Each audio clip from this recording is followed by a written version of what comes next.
लातूरकरांशी या कार्यक्रमाच्या निमित्तानं व्यासपीठावर उपस्थित असलेले बाजार समितीचे माजी सभापती आणि लातूरचे माजी आमदार आदरणीय शिवाजीराव पाटील कवेकर साहेब, या ठिकाणी उपस्थित असलेले भारतीय जनता पक्षाच्या शहर जिल्ह्याचे अध्यक्ष आदरणीय देवीदासजी काळे साहेब, या ठिकाणी उपस्थित भारतीय जनता पक्षाचे सरचिटणीस आमचे सहकारी आदरणीय प्रवीणजी सावंत साहेब, शिरीषजी कुलकर्णी साहेब, आदरणीय मीनाताई भोसले, या ठिकाणी मार्केट यार्डातील ज्येष्ठ मार्गदर्शक आदरणीय बाबासाहेब कोरे साहेब, या ठिकाणी उपस्थित आदरणीय दिनकर पाटील मसलगेकर साहेब, या ठिकाणी उपस्थित असलेले भुतडाजी सूर्यकांत शेळके साहेब, आता ज्यांनी आपलं या ठिकाणी मनोगत व्यक्त केलं असे नितीनजी कोरे, महानगरपालिकेतील आमचे सहकारी अजयजी दुडरे साहेब, आदरणीय सोनी काका, इथे उपस्थित असलेले आदरणीय बाबाजी देशमुख, उपस्थित सर्वच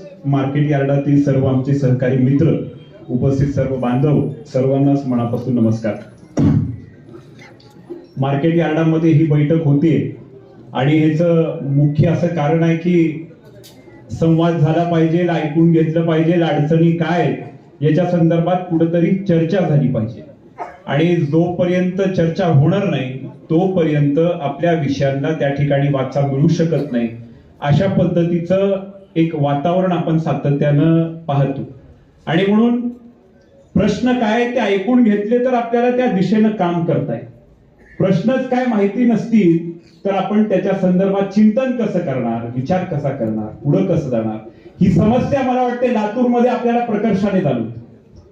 आम्ही अनेक दिवसापासून पूर्ण शहरभरामध्ये दारोदारी फिरण्याचा प्रयत्न करतोय आणि तिथे गेल्यानंतर सर्वांशी संवाद साधल्यानंतर लोक अनेक प्रश्न सांगतात, मूलभूत विषयांसंदर्भात चर्चा करतात की कचरा 2-2.5 वर्ष झालं आमच्या घराच्या समोर कचऱ्याचा ढीग आहे, पण आम्ही कोणाला सांगावं, हा प्रश्न कोणासमोर मांडावा हे आम्हाला कळत नाही. अशा पद्धतीची मांडणी लातूरची जनता करते.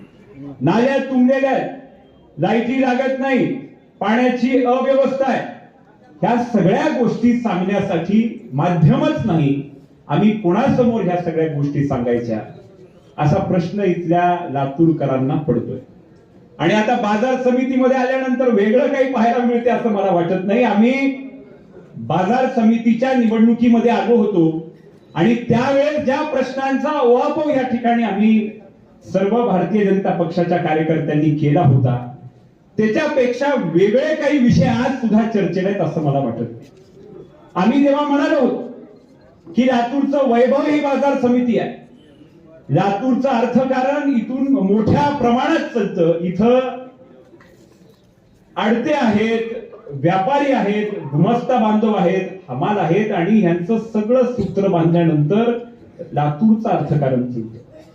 आणि म्हणून शेतकऱ्यांना न्याय देण्याची भूमिका जर कुठं होत असेल तर ही बाजार समितीमध्ये होती. एवढ्या महत्वाचं स्थान या बाजार समितीचं लातूर जिल्ह्यामध्ये आहे हे सांगण्याची आवश्यकता नाहीये.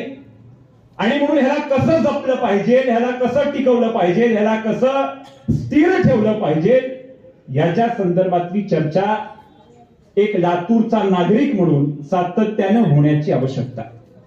आणि हे स्थापित सत्य नाहीये की लातूरचा बाजार हा नावलौकिक आहे, नावलौकिकच राहणार आहे, याचं वैभव आहे, वैभव राहणारच आहे असं ऑटोमॅटिक मोड मध्ये चालतं असं गृहीत धरून चालणार नाही. इथं शेतकऱ्याला न्याय मिळाला पाहिजे, व्यापाऱ्याला न्याय मिळाला पाहिजे, लाडत्याला मिळाला पाहिजे, हमालांना त्या ठिकाणी न्याय मिळाला पाहिजे, ही भूमिका सतत चर्चेमध्ये असणं आवश्यक आहे. आम्ही मागे इथं बाजार बंद होता, 16 दिवस बाजार बंद होता. 16 दिवसामध्ये किमान 1,500 कोटीचं नुकसान बाजारामध्ये आपल्याला पाहायला मिळालं. हमालांची उपासमारीची वेळ आली असताना सुद्धा या ठिकाणचे सत्ताधारीत बसलेले सर्व प्रशासक त्यांना कसं वाटलं नाही, म्हणून चर्चा झाली पाहिजे, म्हणून आवाज उठवला पाहिजे, म्हणून संघर्ष झाला पाहिजे. जोपर्यंत आपण आवाज उचलत नाही, आता तुम्हाला बऱ्याचदा वाटत असेल की प्रत्येक विषयाला घेऊन ओरडतात, प्रत्येक विषयाला घेऊन चर्चा करतात, विरोध करतात. विरोध करावा लागेल, विरोध नाही केला तर 16वा दिवस नाही 30वा दिवस जरी उजाडला असता तर बाजार चालू झालं नसतं. म्हणून विरोध करावा लागेल, म्हणून आवाज उठवावा लागेल. आवाज उठवला म्हणून बाजार चालू झाला, आवाज उठवला म्हणून आपल्या प्रश्नांसंदर्भात चिंतन झालं, विचार झालं. अन्यथा इथली परिस्थिती अशी आहे की एवढं मोठं साम्राज्य इथल्या आमदारांचं आहे की सगळेजण घाबरतात. बोलायचं म्हटलं तर घाबरतात, व्यक्त व्हायचं म्हटलं तर घाबरतात, आता बैठकीत यायचं म्हटलं तरी घाबरतात. आणि म्हणून मग प्रश्नांना जर वाचा फुटणार नसेल, प्रश्नांसंदर्भात चर्चा होणार नसेल तर आमचे प्रश्न मार्गी कसे लागतील?